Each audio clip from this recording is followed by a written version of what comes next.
Hey guys, what's going on? Welcome back to my channel, and today I'm going to show you guys how to make your very own big room kicks. But before I even start, I want to share with you guys that in the description there's going to be a link to download 10 free big room kicks that I've made and I've used in some tracks. So download that for 10 free kicks. If you want to learn how to make your own, continue watching this video. So you're going to need three things. You're going to need a kick sample with a good click. So when I say that, I mean something that has a good transient in the beginning of it. Something like that. A hi-hat from any sample or sample pack. And Sylenth, if you want to use Serum or Spire or whatever you want to use, or even Operator, you could, but I'm just going to use Sylenth.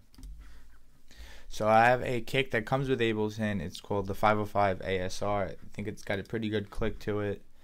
Alright, I just monoed it even though it was already in mono. I saturated it and then gain staged it so it's right around -6 dB.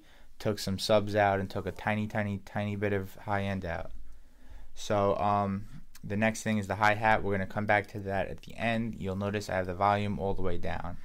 So now let's go into Sylenth. I have Sylenth in here, and wait, what's going on here?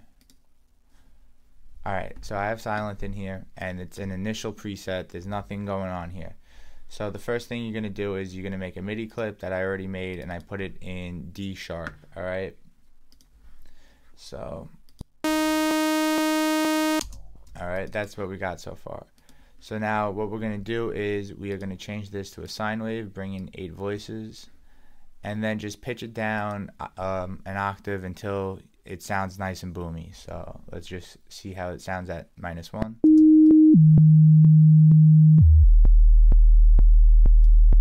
-3 is the way to go. So I'm going to bring the attack out a little bit and the release out a little bit to get rid of that click. Alright, cool. So now the next thing we're going to do is we're going to go to distortion. Turn that on. Alright. Have the dry wet. You could play around with this. This is just how I'm doing it for this one kick. I don't do it the same way for 2 kicks in a row, or like I'm trying to say, sometimes I'll have no distortion, sometimes I'll have the dry wet around 15, and I'll have maybe a fold back or a bit crush in there, but I'm just going to leave it as an overdrive, have it about 80%, and I'm going to drag this down to about 2.2 around there. Alright, so you'll notice the last thing I touched is the overdrive amount. So that's what's going to be able to be automated. So I already automated this, so I'm just going to take these out so I can show you. Alright, so I have a button in the front and a button in the back. I call them buttons, dots, whatever they are, markers. Alright, so in the halfway point at the 1.1.3, I'm going to bring this up to about 5. Alright, or 0.5. I'm also going to hold option and drag these out.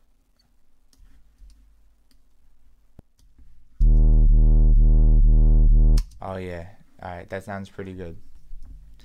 Now this sounds alright by itself. Like, you can leave it like this and it won't be a terrible kick. It's not going to be the greatest, but it won't be that bad. But I'm also going to bring in a triangle wave with 2 voices and pitch it down 2 octaves and barely have any amount in there. Now that just gives it a little bit more, see?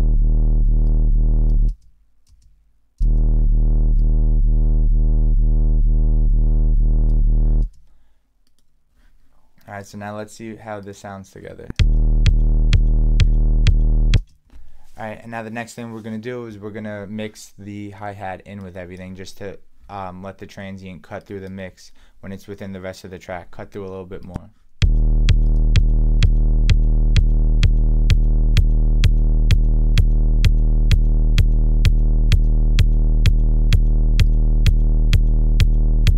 Alright, that sounds pretty good. So now, if we want, we can automate the volume of this and just have this swoop in, but I'm just going to save time and use an LFO tool. If you don't have the LFO tool, you can just automate it within the envelope. So I'm just going to, since the kick is very small, I'm just going to have it like this, and this like this, like that, and like that.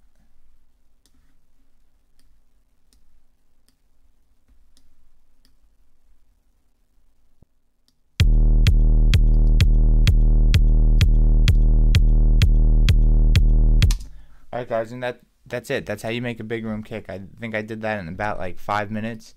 Obviously this isn't going to be the best kick you make. You're just going to have to keep practicing, see what works, see what doesn't work.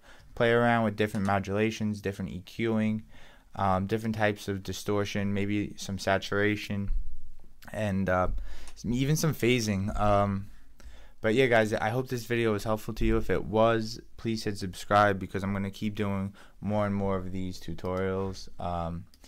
And let me know, post links to the tracks that you guys have finished, and I will give you feedback, and I will repost them on some of my repost channels. So thanks for watching, and I'll see you guys next time.